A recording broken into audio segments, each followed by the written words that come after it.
going to look at commodities that are on the move today. Crude oil on the downside and gold futures on the upside and why that's happening. First, let's get to crude oil. Crude oil down the lowest point in 5 weeks, and that was before this morning's move, down about 0.9% today. As it currently sits, crude oil trading $63.19. Now, why is that happening? And what does that mean?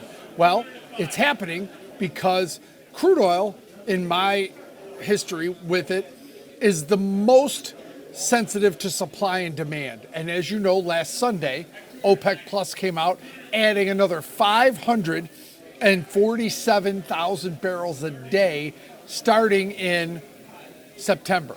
So that extra supply, along with U.S.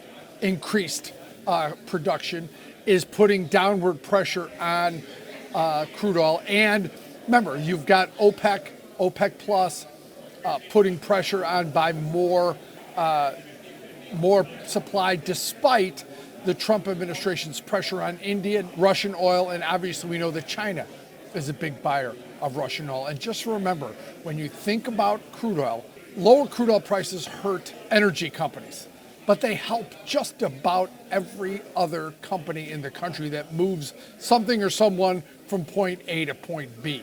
So a lot of the U.S. economy, especially the inflation discussion, are affected by lower crude oil prices.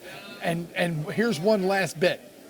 2 wars from Iran and from Russia are being fueled by crude oil prices. If they go lower, those 2 countries run out of the ability to fund those wars. Now, the second one, gold.